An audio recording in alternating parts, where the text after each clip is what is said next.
যে ব্যক্তি গুনাহের সাথে জড়িত তাকে আপনি যদি একটা কাজের কথা বলেন, এক গ্লাস পানি ভরানোর কথাই বললেন, সে বলবে পারবো না।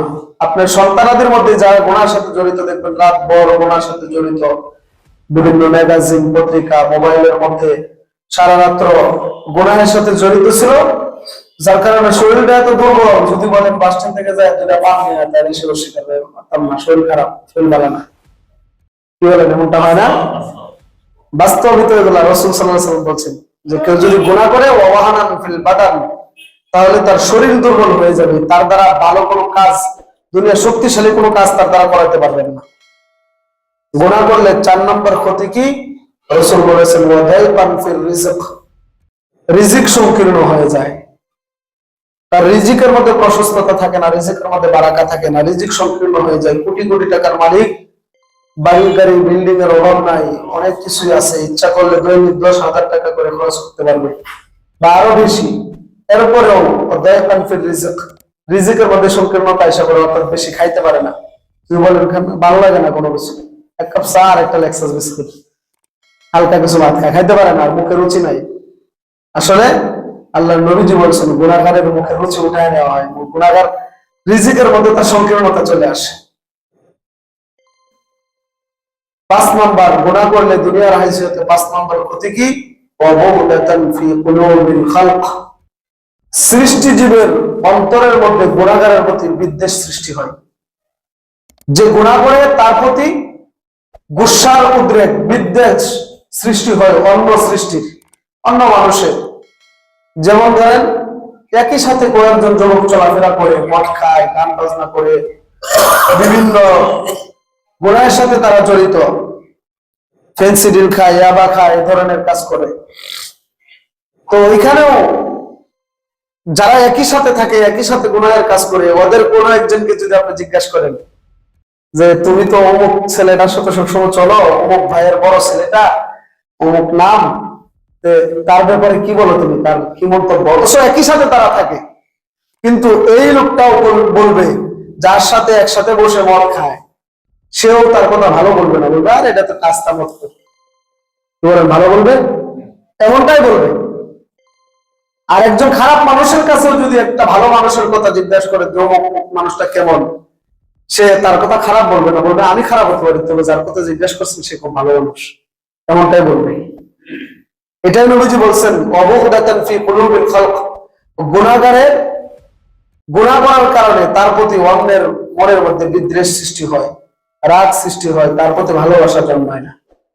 তো যাই হোক, এগুলো আজকে আমার আলোচ্য বিষয় না। গত জুমায় এই সম্পর্কে আলোচনা করেছিলাম, এই হাদিসটা বলতে আমি ভুলে গিয়েছিলাম, বলতে পারি না, যার কারণে আজকে বলে দিলাম। আজকে আপনাদের সম্মুখে আমি যে বিষয়ে আলোচনা করবো এবং যে আয়াত তেলাওয়াত করেছি, আমি যে আয়াতটা পড়েছি, আয়াতের অর্থ হলো, আমি খুতবার মধ্যে আয়াত পড়েছি, আল্লাহ তাআলা বলেছেন মান কাতালা নাফসান বিগাইরি নাফসিন আও ফাসাদিন ফিল আরদি ফাকান্নামা কাতালান নাস জামিআ ওয়া মান আহইয়াহা ফাকান্নামা আহইয়ান নাস জামিআ। আল্লাহ তাআলা বলেছেন মান কাতালা নাফসান বিগাইরি নাফসিন, যে ব্যক্তি কোন একটা নফসকে, কোন একটা মানুষকে অন্যায় ভাবে হত্যা করবে, আও ফাসাদিন ফিল আরদি, অথবা জমিনের মধ্যে ফিতনা সৃষ্টি করার জন্য, জমিনের মধ্যে ফাসাদ সৃষ্টি করার জন্য কোন একজনকে হত্যা করা হবে, ফাকান্নামা কানান নাস জামিআ ফাকান্নামা কাতালান নাস জামিআ। আল্লাহ বলেন সেজন্য অন্যায় ভাবে একজনকে হত্যা করার কারণে সেজন্য দুনিয়ার সমস্ত মানুষকে হত্যা করলো। ওমান আহইয়াহা ফাকান্নামা আহইয়ান নাস জামিআ। আল্লাহ তাআলা বলেন আর যখন কোন একটা বান্দা আরেকজনকে মৃত্যুর হাত থেকে রক্ষা করবে, মৃত্যুর হাত থেকে বাঁচিয়ে দিবে, আল্লাহ তাআলা বলেন ওই বান্দারা কেমন যেন দুনিয়ার সমস্ত মানুষকে মৃত্যুর হাত থেকে বাঁচালো। হত্যা করা কি খারাপ কাজ, এটা আয়াতের মধ্যে আল্লাহ তাআলা বলেছেন মান কাতালা নাফসান বিগাইরি নাফস আও ফাসাদিন ফিল আরদি ফাকান্নামা কাতালান নাস জামিআ। আল্লাহ বলেছেন যদি কেউ অন্যায়ভাবে একজন আরেকজনকে হত্যা করে, সে কেমন যেন দুনিয়ার সমস্ত মানুষকে হত্যা করলো। আর কেউ যদি আরেকজনের প্রাণ রক্ষা করে কেমন যেন তামাম দুনিয়ার মানুষের প্রাণ রক্ষা করলো। আল্লাহ তাআলা অন্য আয়াতে বলেন, وَمَن يَقْتُلْ مُؤْمِنًا مُتَعَمِّدًا فَجَزَاؤُهُ جَهَنَّمُ خَالِدًا فَغَضِبَ اللَّهُ عَلَيْهِ وَلَعَنَهُ وَأَعَدَّ لَهُ عَذَابًا عَظِيمًا। আল্লাহ তাআলা বলেন, وَمَن يَقْتُلْ مُؤْمِنًا مُتَعَمِّدًا, যে ব্যক্তি আরেকজন কোন মুমিন বা মুসলমানকে ইচ্ছাকৃতভাবে হত্যা করে, এর প্রতিদান কি? আল্লাহ তাআলা বলেন, ফাজাযাউহু জাহান্নামু খালিদান ফিহা, তার জন্য এমন জাহান্নাম, যেই জাহান্নামে সে সর্বদাই থাকবে, কোনোদিন বের হতে পারবে না। মুসলমান তো কোনোদিন না কোনোদিন জাহান্নামে যদি যাইতেও হয়, জাহান্নামের শাস্তি ভোগ করার পর সে আবার জান্নাতে আসবে। কিন্তু আল্লাহ তাআলা বলেন, কোন একজন মানুষ যদি আরেকজন মুমিন বা মুসলমানকে ইচ্ছাকৃতভাবে হত্যা করে, জাযাউহু জাহান্নামু খালিদান ফিহা, তার জন্য এমন জাহান্নাম, যে জাহান্নাম থেকে সে কোনোদিন বের হতে পারবে না।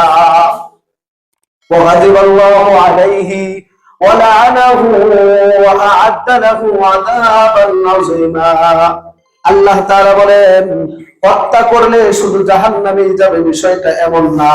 আল্লাহ তাআলার রাগ, গুসা, আল্লাহ তাআলার লানত তার উপর, এবং পরকালে তার জন্য রয়েছে আযাবান আযীমা, মহা শাস্তি। একজন আরেকজনকে হত্যা করলে কি শাস্তি, এটা আল্লাহ তাআলা বলেছেন। আরেকটা হাদিসের মধ্যে আল্লাহর নবীজি বলেছেন, সিবাবুল মুসলিমি ফুসুকুন ওয়া কিতালুহু কুফরুন। সিবাবুল মুসলিমি, কোন মুসলমানকে গালি দেওয়া, ফুসুকুন ফাসিকি, ওয়া কিতালুহু কুফরুন, আর কোন মুমিন মুসলমানকে হত্যা করা হলো কুফরি। একজন মুসলমানকে গালি দিলেন, ফাসিক কাজ করলেন, কিন্তু কেউ যদি আরেকজন মুসলমানকে হত্যা করে, আল্লাহর নবীজির ভাষায় এটা কুফরি, সে কাফের। তাহলে আল্লাহ তাআলার কোরআন এবং রাসূলের হাদিস থেকে বুঝতে পারলাম কি, গালি দেওয়া ফাসিকি, হত্যা করা কুফরি, হত্যা করা হারাম। আল্লাহর নবীজি এক হাদিসের মধ্যে 7টা বস্তু থেকে বান্দাকে বিরত থাকতে বলেছেন, উম্মতকে বিরত থাকতে বলেছেন। ইজতানিবু সাবআল মুবিকাত। সাহাবায়ে কেরাম জিজ্ঞাসা করলেন, ইয়া রাসূলুল্লাহ, ক্বালু ওয়া মা হুন্না ইয়া রাসূলুল্লাহ, ইয়া রাসূল সেই জিনিসগুলা কি? রাসূল বলেছেন, ক্বালা আশ-শিরকু বিল্লাহ, আল্লাহ তাআলার সাথে শরীক করা, ওয়াস সিহরু, জাদু করা, ওয়া কাতলুন নাফসিল্লাতী হারামাল্লাহু ইল্লা বিল হক, কোন একটা নফসকে যেটাকে হত্যা করা আল্লাহ তাআলা হারাম করছে, এমন একটা নফস, এমন একটা আত্মা, এমন একটা মানুষকে অন্যায়ভাবে হত্যা করা। এইভাবে 7টা বস্তু থেকে আল্লাহ তাআলা নিষেধ করেছেন। আল্লাহর নবীজি উম্মতকে নিষেধ করেছেন, তোমরা এই 7টা ধ্বংসাত্মক বিষয় থেকে বিরত থাকবে। ওয়াকুল রিবা, ওয়াকুল মালিল ইয়াতীম, সুদ খাওয়া, এতিমের সম্পদ ভক্ষণ করা, ওয়া তাওয়াল্লি ইয়াওমা যাহার, যুদ্ধের ময়দান থেকে পলায়ন করা, ওয়া কাসফুল মুহসিনাতিল মুমিনাত, কোন মুমিন সতী সাধবী নারীর ব্যাপারে অপবাদ দেওয়া।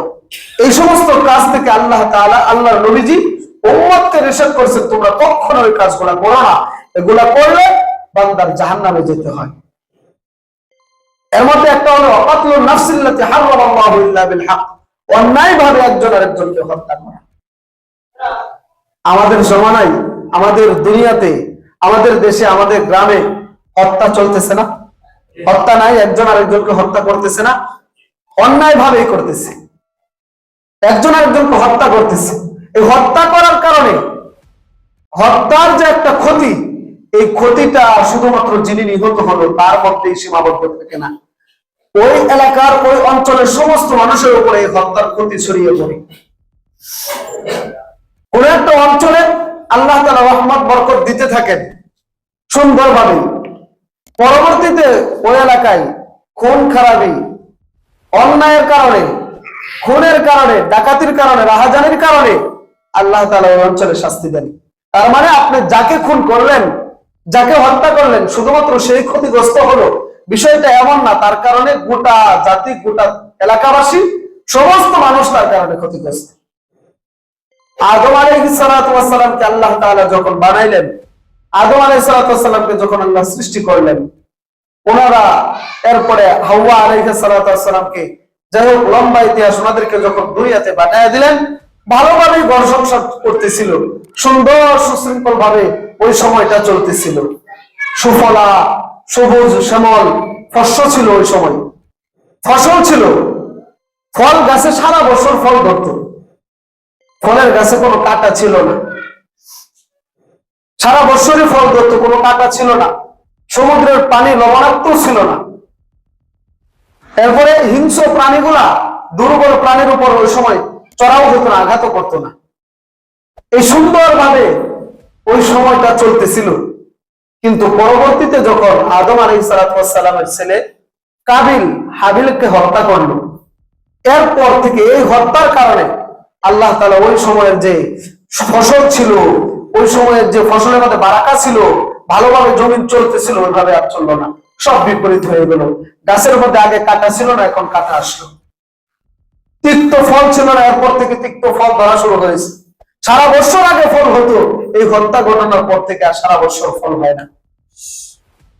সমুদ্রের পানি ছিল মিষ্টি, এরপর থেকে এই হত্যার পর থেকে পানি হয়ে গেল লবণাক্ত। এইভাবে আল্লাহ তাআলা রিজিকের বারাকা যত আছিল সব সংকীর্ণ করে দিয়েছে। কিসের কারণে? ওই যে হত্যার কারণে। আদমের ছেলে কাবিল হাবিলকে হত্যা করলো, আগে তো ভালোই চলতেছিল। তার মানে হত্যা করার কারণে যাকে হত্যা করা হলো তিনিই ক্ষতিগ্রস্ত, বিষয়টা এমন না। এই হত্যার কুফল সমস্ত মানুষের উপর ছড়িয়ে পড়ে। এই কারণে নবী করিম সাল্লাল্লাহু আলাইহি ওয়াসাল্লাম অন্যায় ভাবে কাউকে হত্যা করতে নিষেধ করছেন। শুধু তাই না, ইসলাম ধর্ম কত সুন্দর দেখেন। নবীজি বলছেন বিনা কারণে কোনো কাফেরকে শুধু কাফের হওয়ার অপরাধে হত্যা করাও যাবে না। সে কাফের, এই কাফেরের কারণে সে শুধু এতটুকু অপরাধ, এই কারণে কোন একটা কাফেরকে হত্যা করা যাবে না। আল্লাহ নবীজি হাদিসের মধ্যে বলছেন কোন একজন মানুষ যদি আরেকজন বেঈমান কাফেরকে শুধু কাফের হওয়ার কারণে সে যদি হত্যা করে, তার বিরুদ্ধে আমি কিয়ামতের দিন দাঁড়িয়ে যাব। এমন সুন্দর শরীয়ত। যদি কাউকে হত্যা করতেই হয় তাহলে শরীয়ত বুঝবে, দায়িত্বশীল লোক আছে, রাষ্ট্রীয় দায়িত্বশীল লোক আছে, তারা ওটা বুঝবে কিভাবে হত্যা করা যায়, হত্যা করার নিজাম কি, হত্যা করার সিস্টেম। কিন্তু নিজে একজন কাফের, সে কাফের কারণে আমি তাকে হত্যা করতে পারবো না, মুসলমানকে হত্যা করবো তো দূরের কথা। আমাদের শরীয়তে কাফেরকে হত্যা করার বিধানও নেই, আর মুসলমানকে হত্যা করার বিধান তো নেই। কোন মানুষ মুমিন থাকা অবস্থায়, মুসলমান থাকা অবস্থায় আরেকজনকে হত্যা করতে পারে না। আমি যে হাদিস পড়েছি, আল্লাহ নবী বলেছেন মান সালিমাল মুসলিমুনা মিন লিসানিহি ওয়া ইয়াদিহি, আল মুসলিমু মান সালিমাল মুসলিমুনা মিন লিসানিহি ওয়া ইয়াদিহি। আল্লাহর নবীজি সাল্লাল্লাহু আলাইহি ওয়াসাল্লাম হাদিসের মধ্যে বলেছেন আল মুসলিমু পরিপূর্ণ মুমিন, পরিপূর্ণ মুসলমান হলো ওই ব্যক্তি মান সালিমাল মুসলিমুনা মিন লিসানিহি ওয়া ইয়াদিহি, যার হাত এবং জবান থেকে আরেক মুসলমান নিরাপদ থাকে, সে হলো পরিপূর্ণ মুসলমান। নবীজি হাদিসের পরের অংশে বলেন ওয়াল মুমিনু মান আমিনাহুন নাসু আলা দিমাইহিম ওয়া আমওয়ালিহিম। নবীজি বলেছেন পরিপূর্ণ মুমিন হলো ওই ব্যক্তি যার থেকে আরেক মুমিন, আরেক মুসলমান জান মাল নিরাপদ লাভ করতে পারে। আপনার কাছ থেকে যদি আরেকজনের মুমিন, আরেক মুসলমানের জান এবং মাল যদি নিরাপদ না থাকে, তাহলে আপনি পরিপূর্ণ মুমিন না। রাসূলের ভাষায় রাসূল বলেছেন পরিপূর্ণ মুমিন হলো ওই ব্যক্তি যার থেকে, যার অন্যায়, যার অতিষ্ঠতা থেকে আরেক ভাই, আরেক মুমিন মুসলমান জান এবং মালের নিরাপত্তা পায়, সেই হলো পরিপূর্ণ মুমিন। তাহলে রাসূল বলেছেন মুমিন যে মুসলমান, সে আরেকজনকে গালি দিতে পারে না, জবান দ্বারা তার কষ্ট দিতে পারে না, তার হাত দ্বারা আরেকজনকে প্রহার করতে পারে না, সে হলো পরিপূর্ণ মুসলমান। পরিপূর্ণ মুমিনকে আপনি হলেন পরিপূর্ণ মুমিন, আপনার দ্বারা আরেকজনের জানের ক্ষতি হবে না, আপনার দ্বারা আরেকজনের মালের ক্ষতি হবে না, সে হলো পরিপূর্ণ মুমিন, সে হলো পরিপূর্ণ মুসলমান। বুঝতেছেন কথাটা? বুঝতেছেন? নবী করিম সাল্লাল্লাহু আলাইহি ওয়াসাল্লাম আরেক হাদিসের মধ্যে বলেছেন আয-যানি লা ইয়াজনি حين يزني وهو مؤمن ولا يسرق السارق حين يسرق وهو مؤمن ولا يشرب حين يشرب وهو مؤمن ولا ينتهب نهبة حين ينتهب نهبة আল্লাহর নবীজি সাল্লাল্লাহু আলাইহি ওয়াসাল্লাম হাদিসের মধ্যে বলেছেন, কোন একজন জিনাকারী ব্যক্তি মুমিন থাকা অবস্থায় জিনা করতে পারে না। একজন মদখোর ব্যক্তি মুমিন থাকা অবস্থায় মদ পান করতে পারে না। একটা ব্যক্তি মুমিন থাকা অবস্থায় চুরি করতে পারে না। রাসূল বলেছেন, একজন ব্যক্তি মুমিন থাকা অবস্থায় সে ডাকাতি করতে পারে না, ছিনতাই করতে পারে না, সে খুন করতে পারে না, মানুষ মারতে পারে না। রাসূল বলেছেন, মুমিন থাকা অবস্থায় কোন ব্যক্তি এই কাজগুলা করতে পারে না। তার মানে কেউ যদি এই কাজগুলা করে, রাসূলের ভাষায় বুঝতে হবে সে যখন এই কাজগুলা করছে তখন সে মুমিন ছিল না। হাদিসের সারাংশটা বুঝছেন? রাসূল বলছেন, কোন ব্যক্তি মুমিন থাকা অবস্থায় চুরি করতে পারে না, মুমিন থাকা অবস্থায় হত্যা করতে পারে না, খুন করতে পারে না, মুমিন থাকা অবস্থায় জিনা করতে পারে না, মুমিন থাকা অবস্থায় মদ পান করতে পারে না। তার মানে যদি কেউ এই কাজগুলা করে, যখন সে এই কাজগুলা করলো তখন সে মুমিন না। বুঝছেন? যখন সে কাজগুলা করলো তখন মুমিন না। রাসূল সাল্লাল্লাহু আলাইহি ওয়াসাল্লাম আরেক হাদিসের মধ্যে বলছেন, লা জাওয়ালুদ দুনিয়া লাজাওয়ালুদ দুনিয়া আলাল্লাহি মিন কতলি রাজুলিন মুসলিমিন। এই দুনিয়াটা ধ্বংস হয়ে যাওয়া, এই দুনিয়াটা ধ্বংস হয়ে যাওয়ার চাইতে আল্লাহর কাছে আরেকজন মুমিন মুসলমানকে হত্যা করা বেশি জঘন্যতম অপরাধ, বেশি গুরুত্বপূর্ণ। দুনিয়াটা ধ্বংস হয়ে যাবে, আল্লাহর কোনো কিছু যায় আসে না, কিন্তু একজন মুমিন বা মুসলমানকে যদি হত্যা করা হয় ওইটা জঘন্যতম অপরাধ। এটা আল্লাহর নবীজি বলছেন। আমি এই কথাটুকু আপনাদেরকে কেন এই কয়েকটা হাদিস এবং আয়াত তেলাওয়াত করেছি, কেন হত্যা করা ভালো কাজ না খারাপ কাজ এটা বোঝানোর জন্য। কি কাজ বলেন তো? এতটুকু মাথার মধ্যে ঢুকান, কাউকে অন্যায় ভাবে হত্যা করা এটা ভালো না খারাপ? সে কাফের হোক, মুমিন হোক, মুসলমান হোক। কাফেরকেও তো আমাদের শরীয়তে হত্যা করা জায়েজ নয়, মুসলমানকে হত্যা করা অনেক দূরের কথা।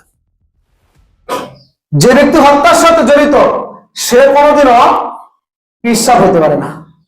তার মাথায় যদি পাগড়িও থাকে, যদি টুপি থাকে, সে যদি বড় আলেম থাকে, মুফতি থাকে, আসলে সে নামদারি মুফতি, নামদারি মৌলানা, নামদারি জুব্বাওয়ালা, ন্যাকসুরতে ধোকা দেওয়ালা, সে আসলে মুমিন না, মুসলমান না, সে পিসাব না, সে হুজুর না, সে দাওয়াত তাবলীগের আমির না।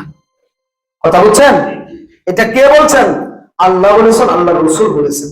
আপনারা যারা আছেন আজকে আলোচনা শুনতেছেন, যারা বসছেন, সবাই সচেতন মুসল্লি। আপনারা অনেকে অ্যান্ড্রয়েড মোবাইল চালান, দেশের কি হালত চলতেছে আপনারা সবাই জানেন। ইতিমধ্যে আমাদের দেশে শান্তিপ্রিয় ভাবে দাওয়াতের কাজ চলতেছিল, দাওয়াত ও তাবলীগের কাজ।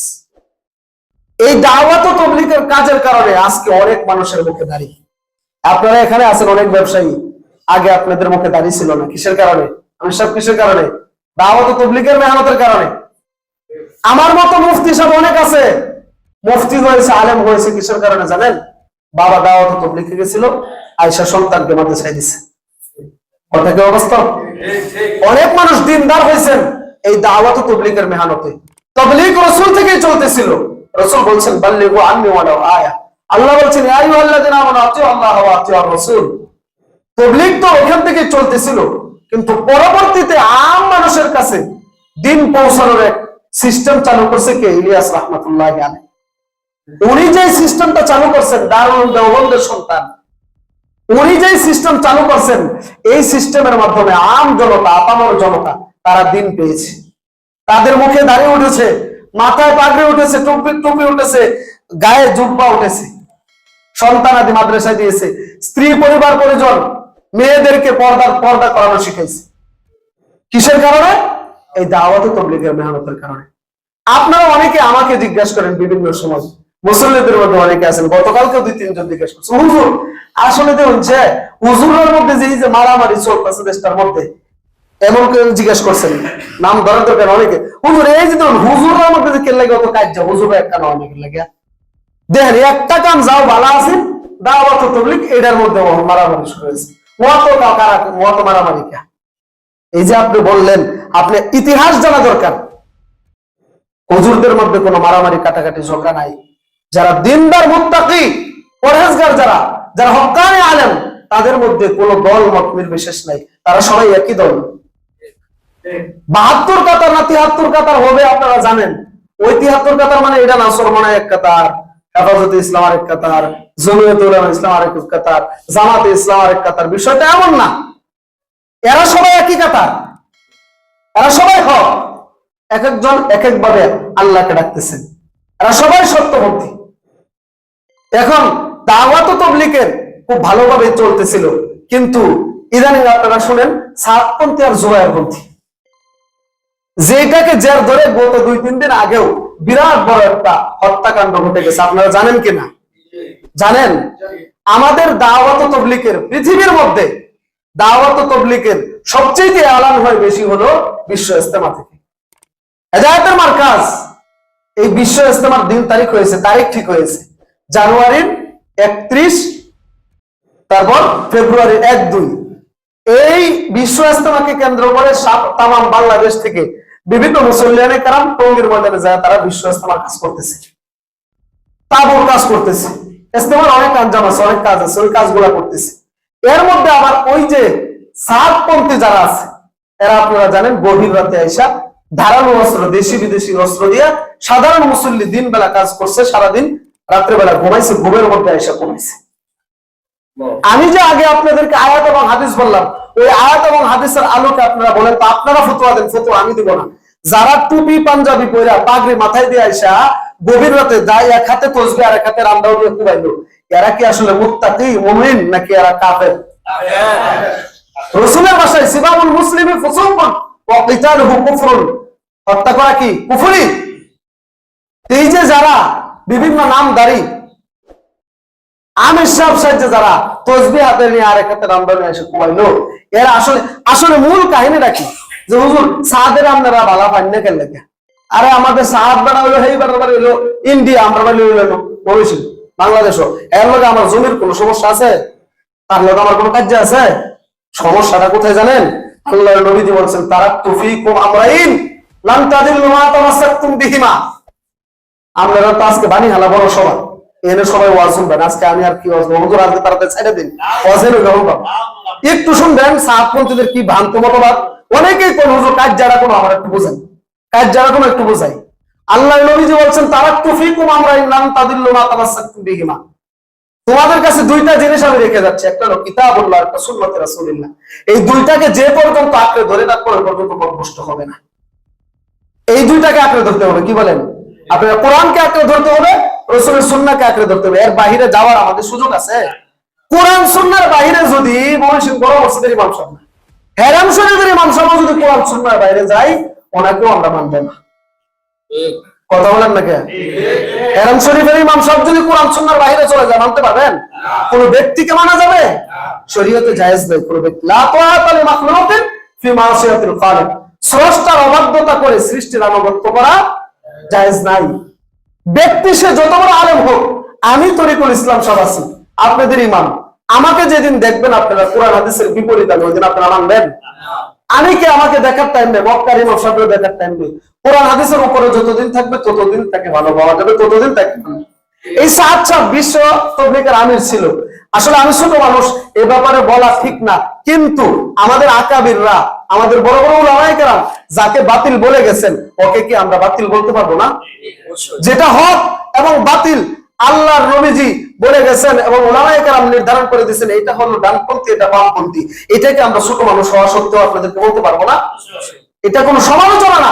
দেখেন, উনি কোরআন হাদিস বিদ্বেষী একাধিক বক্তব্য দিচ্ছেন, বারবার উলামায়ে কেরাম তার সাথে বসেছে, তার সাথে বসার চেষ্টা করেছেন, সে বসে নাই। তাকে সংশোধন হওয়ার জন্য বলেছেন। সে কেমন বক্তব্যগুলো দেয় আপনারা যদি শুনেন, আপনারা ফতোয়া দিতে পারবেন।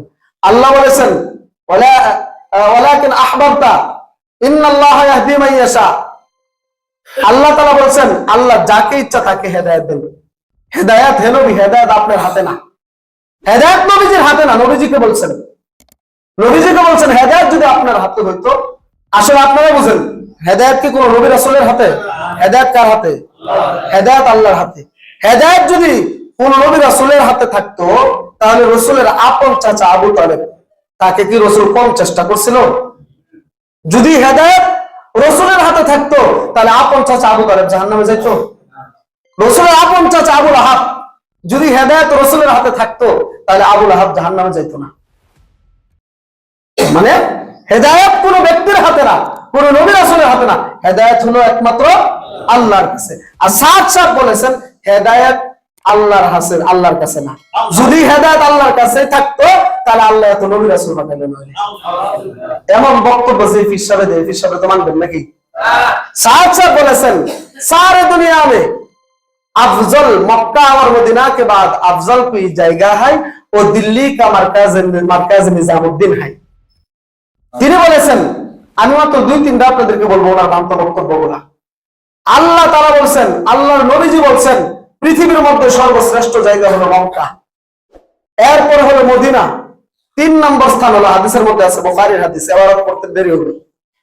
বুখারী হাদিসের মধ্যে নবীজি বলেন পৃথিবীর শ্রেষ্ঠতম স্থান হলো মক্কা, এরপরের স্থান হলো মদিনা, 3 নম্বর স্থান হলো বাইতুল মুকাদ্দাস।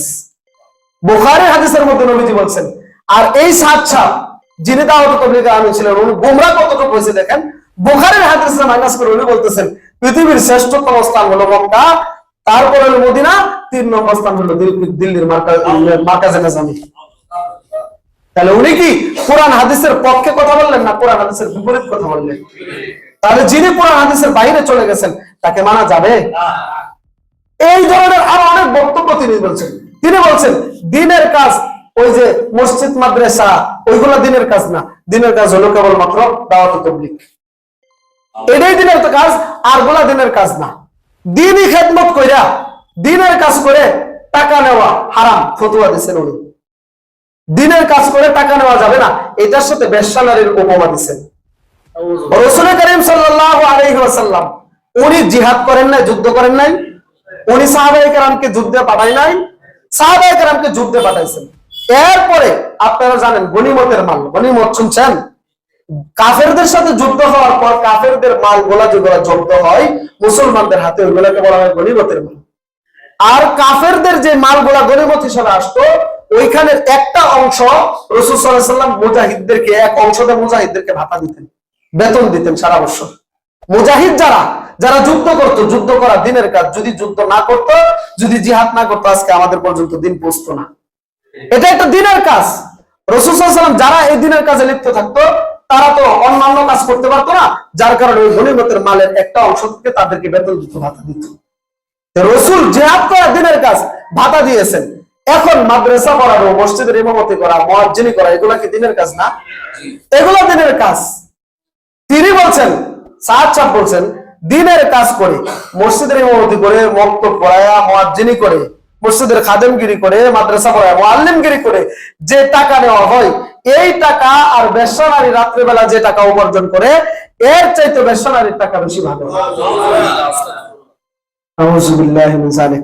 তার মানে তিনি দ্বীনের কাজের চাইতে বেশ্যা নারীর টাকাটাকে বেশি প্রাধান্য দিয়েছেন। এই ধরনের বহু বক্তব্য তিনি দিয়েছেন, সময় শেষ বক্তব্যগুলা বলতে চাই না।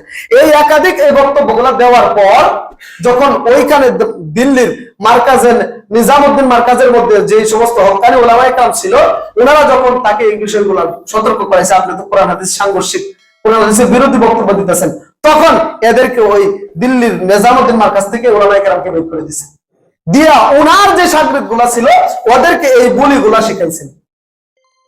শিখানোর পরে পরবর্তীতে যখন উলামায়ে কেরাম এসে এটা ছড়ানো শুরু করলো ভারতবর্ষ সহ আমাদের এই পুরা ভারতবর্ষে এবং পুরা দুনিয়াতে যখন চলে গেল যে উনি এই ধরনের বক্তব্য দিতেছেন, তখন সাদ সাহেবের অনুসারী যারা আছে তারা কয় আমগর পীর সাহেব এই বক্তব্য দেয় নাই, অস্বীকার গেছে। পরবর্তীতে যখন রেকর্ড দেখানো হয়েছে এই যে আপনার পীর সাহেব বক্তব্য দিচ্ছে, তখন কয় রুজু হয়েছে, উড্ড হয়েছে। রুজু হওয়া মানে যে বক্তব্য দিছিল এটা থেকে ফিরে আসছে। আচ্ছা বলেন তো, আগেই তারা বলছে এই বক্তব্য দেয় নাই, এখন যখন ভিডিও দেখাইছে এখন বলতেছে এই বক্তব্য থেকে রুজু হয়েছে। তার মানে তারা আগে যেটা কইলি যে বক্তব্য দেন ওটা কি সত্য কথা কইছে না মিথ্যা কইছে? তাদের 1 নম্বর সহ হলো তারা মিথ্যা বলে। এরপর যখন এইভাবে দেখানো হলো ভিডিও, এরপরে তারা পরবর্তীতে আবার তারা এই বক্তব্য দেয়। বক্তব্য দেওয়ার পর কোনোভাবে যখন থামে না, বারবার তাদেরকে বলা হলো আচ্ছা আপনারা দাওয়াত তাবলীগ করেন, দাওয়াত তাবলীগের আমির, সে কিন্তু উলামায়ে কেরামকে সবাইকে তাড়িয়ে দিয়া নিজে আমির বইলে বসছে। এরপরে যখন তাকে বলা হলো এই দাওয়াত ও তাবলীগ যার মাধ্যমে এই প্রচলনটা চালু হয়েছে, ইলিয়াস রহমাতুল্লাহ আলাইহি, উনি তো হলেন দারুল উলুম দেওবন্দের সন্তান, উনি তো দারুল উলুম দেওবন্দের ছাত্র, তাহলে আপনি একটু দারুল উলুম দেওবন্দের উলামায়ে কেরামের সাথে বসেন। উনি অস্বীকার করেছেন, উনি বসে নাই। এরপরে দাওয়াত ও তাবলীগ এই ব্যাপারে যখন দারুল উলুম দেওবন্দে এই ব্যাপারে জানানো হলো, দারুল উলুম দেওবন্দ থেকে সুস্পষ্ট ফতোয়া দেওয়া হলো, পৃথিবীর অন্যতম জায়গা যেটার পরে আর কোনো ফতোয়া চলে না, দারুল উলুম দেওবন্দ। নাম শুনেন আপনারা? এই দারুল উলুম দেওবন্দ থেকে ফতোয়া যখন দিল যে সাদ সাহেব এই সমস্ত বক্তব্যের কারণে ভ্রান্ত হয়ে গেছে, সে বাতিল, তখন তারা দারুল উলুম দেওবন্দের একটা পেটকে জাল করছে, শেষ প্রায় একটা পেট জাল করে এই পেটের মধ্যে সাদ সাহেবের অনুসারী যারা তারা লিখছে যে দারুল উলুম দেওবন্দ থেকে যে ফতোয়া দেওয়া হয়েছিল সাদ সাহেব ভ্রান্ত, এই ফতোয়াটা আগে দেওয়া হয়েছিল, ভুল হয়ে গেছে, আসলে সাদ সাহেব হকপন্থী। এই কথাটা তারা পুনরায় লিখছে।